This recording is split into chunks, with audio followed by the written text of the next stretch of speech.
সময়টোৰ প্ৰতি আমি জাগৰূকতা হ'ব লাগে আৰু বিশেষভাৱে যোনে যাগ যজ্ঞ পূজা পাতল কৰে যদি সময় যিটো দিছে সেইমতে যদি কৰিব নোৱাৰে তেতিয়াহ'লে ফলৰ বিপৰীতো হ'ব পাৰে তাত যিখিনি বস্তু আমি লগাওঁ পাত্ৰ দ্ৰব্য এইবিলাক শুদ্ধ হয় নে নহয় বিশেষভাৱে মন্ত্ৰৰ উচ্চাৰণ আমাৰ কিমান সঠিক আগতে যিখিনি ব্ৰাহ্মণ সম্প্ৰদায়ৰ লোক আছিল যাক ব্ৰাহ্মণ বুলি কয় ব্ৰাহ্মণ জন্মজাত নাছিলে ব্ৰাহ্মণ ক্ষত্ৰিয় বিশাম শূদ্ৰানাম চ পৰম তপ কৰ্মাণি প্ৰবিভক্তানি স্বভাৱ প্ৰভাৱেৰ গুণেই অষ্টাদশ অধ্যায় 41 নম্বৰ শ্লোক গীতা অৰ্জুনক কৈছে হে অৰ্জুন ব্ৰাহ্মণ ক্ষত্ৰিয় শূদ্ৰ আৰু বৈশ্য এই চাৰিটা জাতি মই কৰ্মৰ ওপৰত নিৰ্ভৰ কৰিহে নিৰ্মাণ কৰিছিলোঁ সৃষ্টি কৰিছিলোঁ কোনো জন্মগত হিচাপে নহয় ব্ৰাহ্মণসকলৰ আগতে কাম আছিল তেওঁলোকে জ্ঞান আহৰণ কৰে আৰু তিনিওটা জাতিক জ্ঞান দান দিয়ে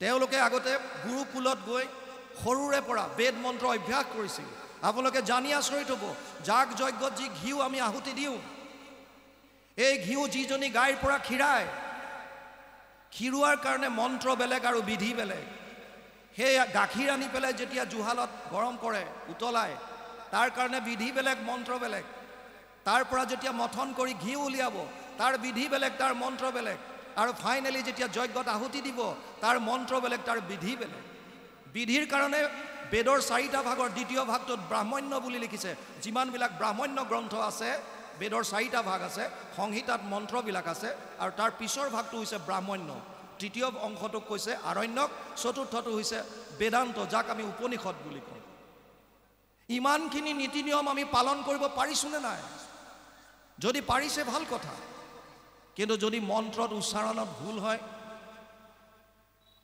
পুৰোহিতজনৰটো একো নহয় বুলি কৈছে সেৱকীজনে এনে ফচিব যিজনে কৰিছে যিজন যাজক তেওঁৰ বিপৰ্যয় ঘটিব পাৰে বুলি কৈছে আৰু সেই কাৰণে হয়তো আমাৰ অসম চৰকাৰে যেতিয়া ৰুদ্ৰ যজ্ঞ পাতিছিল নমামি ব্ৰহ্মপুত্ৰ পাতিছিল আপোনালোকে সবেই দেখিছে যিসকল পুৰোহিত আনিছে সব অসমৰ বাহিৰৰ পৰা আনিছে কিয় আনিছে যাগ যজ্ঞ পূজা পাতলটো ইয়াতো হৈ আছে তে ইয়াৰ পুৰোহিতক কিয় স্থান দিয়া নাই কাৰণ তেওঁলোকে হয়তো অনুভৱ কৰিছে যদি আমি দিওঁ যদি বিপৰ্যয় ঘটে তেতিয়া মোৰ ঘটিব এই কথাখিনি মানুহে কোনো বুজাই নিদিয়ে আৰু আমি সাধাৰণ ৰাইজ আমি আমাক যোনে যেনেকৈ কৈছে আমি সেইফালে গৈ আছো সঁচা কথাখিনি মানুহক বুজাই নিদিয়ে স্বতন্ত্ৰ আপোনালোক কিন্তু কথাখিনি শাস্ত্ৰত কি আছে আমাক বুজাই দিয়াটো এই যিসকলে বেদজ্ঞ যিসকল শাস্ত্ৰজ্ঞ সেইসকলৰতো এটা ডিউটি আছে তেওঁলোকে সঁচা কথাটোতো ক'ব লাগে এইকাৰণে ভগৱান কৃষ্ণই উদ্ধৱক কৈছিল কৰ্মকাণ্ডত নহ'ব শৌনক আদি 28 সহস্ৰ ঋষি বেদত প্ৰধান ভাগৱতৰ প্ৰথম স্কন্ধত আছে 28 সহস্ৰ ঋষি বেদত প্ৰধান সব বেদজ্ঞ 28,000 ঋষিয়ে 1000 বছৰ যজ্ঞ কৰিছিল কৰিলোহু যজ্ঞ আশী সহস্ৰ বছৰ হোমধুমে ধূম্ৰ বৰ্ণ ভৈলা কলেবৰ যিটো কৰ্ম কৰোৱাত নাহিকে বিশ্বাস আপোনাৰ আয়ুষ কৰিলো ব্যৰ্থে না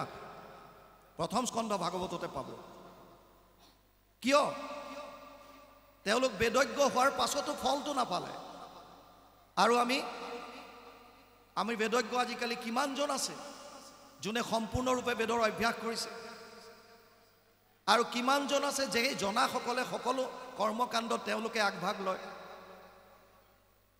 এইটো সম্ভৱ নহয় সেইকাৰণে ভগৱান কৃষ্ণই উদ্ধৱক ক'লে কৰ্মকাণ্ডটো মই সাইড কৰিব দিছোঁ কাৰণ কলি যুগৰ মানুহে যি 8টা বস্তু হ্ৰাস পাব ধৰ্ম সত্য শৌচ ক্ষমা দয়া আয়ুষ বল আৰু স্মৃতি এই 8টা বস্তু হ্ৰাস পাব য'ত স্মৃতিয়ে হ্ৰাস পালে য'ত বুদ্ধিহীন হৈ আছে ভাগ্যহীন হৈ আছে যাৰ আয়ুষ একেবাৰে কম এই সকল মনুষ্যই কৰ্মকাণ্ডত তেওঁলোকে নোৱাৰিব জ্ঞান মাৰ্গ আপোনালোকে দেখা পাইছে বৰ্তমান ভাৰতত মই বাকি দূৰলৈ নাযাওঁ মোৰ অলপ দিন পোষ্টিং আছিল উত্তৰাখণ্ডত ৰাণীখেত বুলি এটা জেগাত এতিয়াও হিমালয়ৰ ওপৰত বহুতো ঋষিমুনিয়ে তপস্যা কৰি আছে মই 92ত এছএছবিত জইন কৰিছিলোঁ 93ত এটা মোৰ জংঘল এক্সাৰচাইজ হৈছিল জম্মু কাশ্মীৰৰ এখন জংঘলত কিছুদিনৰ কাৰণে আমাক এৰি দিছিল জংঘলত যি পাওঁ তাকে খাই থাকিব লাগে। তাৰ কাৰণে আগতে ট্ৰেইনিং দিয়া হয় প্ৰপাৰলি, কি খাব পাৰি কি নোৱাৰি, কোনবিলাক বিষাক্ত কোনবিলাক খাব পাৰি। এনেকৈ জংঘলত ঘূৰি ফুৰোঁতে এটা গুহাৰ সন্মুখত এজন মানুহ লগ পাইছিলোঁ।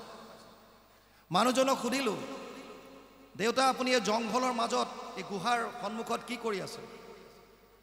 মানুহজনে কৈছিল, এই গুহাৰ ভিতৰত এজন ঋষিয়ে 12 বছৰ তপস্যা কৰিছিল, বহু সিদ্ধি লাভ কৰিলে, কিন্তু সমাধিত ব্ৰহ্মক সাক্ষাৎ কৰাৰ ঠিক প্ৰাক মুহূৰ্তত এজনী ছোৱালীৰ সংস্পৰ্শত আহিল আৰু তেওঁৰ সম্পূৰ্ণ সিদ্ধি চব শেষ হৈ গ'ল। যেনেকৈ লুডু খেলত সাপ খেল, সাপত যেনেকৈ জখলাৰে ওপৰলৈ গৈ থাকে, 99ডাল দীঘল সাপ থাকে, আৰু সেই তাৰ মুখত যদি গুটিটো পৰে একেবাৰে তলত গুচি আহিব। আমি ক'লোঁ জেগাটো চাব পাৰিমনে ক'ত কৰিছিল? বোলে অন্ধকাৰ ভিতৰত। বোলো চাবলৈ বিৰাট ইচ্ছা। তেওঁ এটা জুইৰ পোহৰৰ ব্যৱস্থা কৰি আমাক ভিতৰলৈ নিলে। আমি চালোগৈ, এখন টুলত সেই ঋষিজনৰ ফটোখন আছে, তাৰ সন্মুখত এটা ধূপদানি আছে য'ত ধূপ লগায়।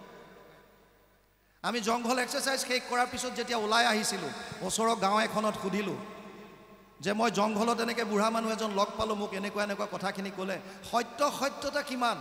এতিয়াও 12 বছৰ ধৰি কোনোবাই গুহাত তপস্যা কৰিব পাৰেনে? এতিয়া আমাক গাঁৱৰ মানুহে কৈছিল, হয় ছাৰ পাৰে, কৰাটো সত্য, আপোনাক কোৱা চব কথা সত্য, কিন্তু এটা কথা তেওঁ লুকুৱাইছে। বোলো কি? যিজন মানুহক আপুনি লগ পাই আহিছে আৰু তেওঁ যিজন ঋষিৰ কথা কৈছে, সেই ঋষিজন বেলেগ নহয়, সেই বুঢ়াজনে। সেই মানুহজনে 12 বছৰ তপস্যা কৰিছিল, তথাপিতো ফল নাপালে।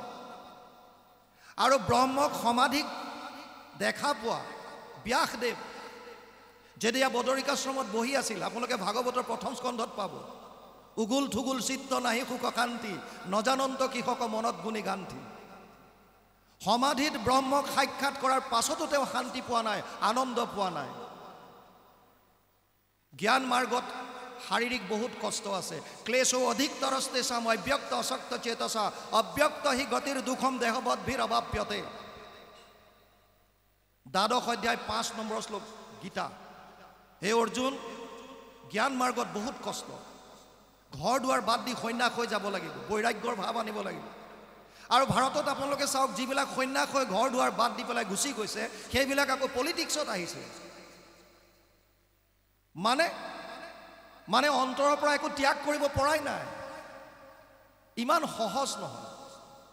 সন্ন্যাস ব্ৰত ধাৰণ কৰিবৰ কাৰণে প্ৰথমতে মনৰ ওপৰত কণ্ট্ৰল কৰিব লাগিব, ইন্দ্ৰিয় দমন কৰিব লাগিব, বৈৰাগ্যৰ ভাৱ আনিব লাগিব। আৰু মনৰ ওপৰত কণ্ট্ৰল কৰাটো ইমান সহজ নহয়। অৰ্জুনৰ দৰে মহাপুৰুষে স্বীকাৰ কৰিছে, চঞ্চলম হি মন কৃষ্ণ প্ৰমাথি বলৱৎ দৃঢ়ম তস্যাহম নিগ্ৰহম মন্যে বায়ুৰিব সুদুষ্কৰম। 6ষ্ঠ অধ্যায় 34 নম্বৰ শ্লোক। হে ভগৱান,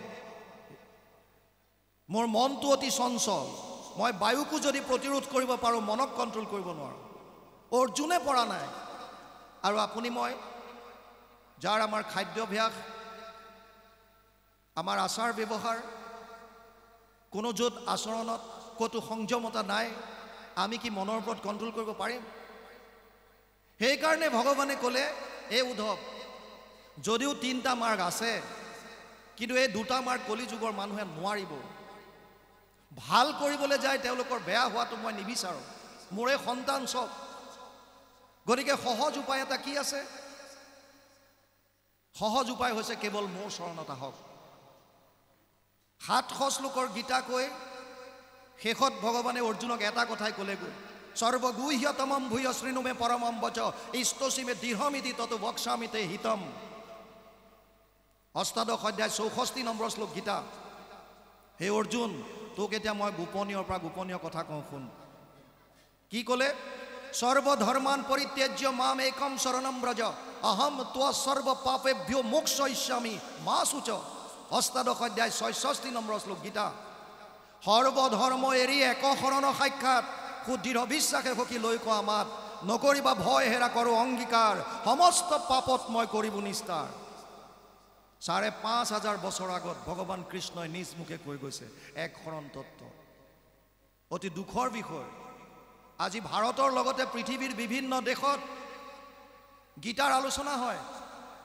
আমেৰিকাৰ বহুকেইখন ইউনিভাৰ্চিটিত গীতাৰ ক্লাছ হয়, কিন্তু যিসকলে গীতাৰ প্ৰবচন দি আছে, যিসকলে এই শ্লোকটো গাই আছে, তেওঁলোকক সোধক যে তোমালোকে যে শ্লোক গাইছা, মাম একম শৰণম ব্ৰজ, কেৱল মাত্ৰ মোৰ শৰণত আহ, কেৱল একত শৰণ তোমালোক লৈছানে? নাই, না মানুহক বুজায় সেইটো। অতি পৰিতাপৰ বিষয়। ৫,৫০০ বছৰ আগত কুৰুক্ষেত্ৰত ভগৱান কৃষ্ণই নিজ মুখে কৈ যোৱা এক শৰণ বাক্য মহাপুৰুষ শ্ৰীমন্ত শংকৰদেৱ আৱিৰ্ভাৱ হোৱাৰ পূৰ্বলৈকে কোনেও কোৱাৰ সাহস নকৰিলে। আৰু গুৰুজনা আৱিৰ্ভাৱ হৈ ক'লে এক দেৱ এক সেৱ এক বিনে নাইকে। কিমান সাহস লাগিব? সময়ৰ সোঁতৰ বিপৰীতে যাবলৈ কিমান সাহস লাগিব? শিৰোমণি ভূঞাৰ দৰে পদবী এৰি ভকতৰ মাজত ঘূৰি ফুৰিছিল আৰু কৈছিল যে তোমালোকে সহজ ধৰ্মটো লোৱা, কিয় কঠিনৰ পৰা কঠিনতালৈ সোমাব বিচাৰিছা? সহজ ধৰ্ম কি? কেৱল কৃষ্ণত শৰণ লোৱা। কিয়? কৃষ্ণ কোন? কিয় কৃষ্ণক লোক? তত্ত্বটো বুজক। বৰ্তমান পৃথিৱীত ৮০০ কোটিৰ ওপৰত মানুহ আছে, মোৰ দেন 800 crore। কাৰো লগত কাৰো মিল নাই। সেইকাৰণে আমি ইজনে সিজনক চিনি পাওঁ, এজন অমুক বাপ, এজন তমুক বাপ, এজন তমুক চিনি পাওঁ।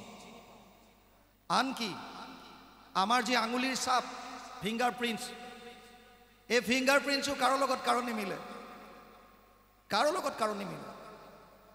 ইমান বৈষম্যতাৰে ভৰা এইখন সংসাৰত এটা বস্তুৰ কিন্তু সমানতা আছে। কি সেইটো?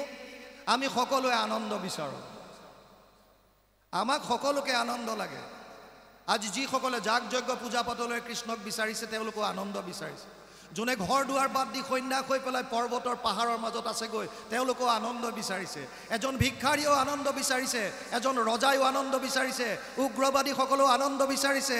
আৰ্মি কওক, আপুনি পাৰামিলিটাৰী কওক, পুলিচ প্ৰশাসন কওক, চবকে কেৱল আনন্দ লাগে। আনন্দ লাগে আমাক। আনন্দ পাম ক'ত? তিনিটা মূল তত্ত্ব।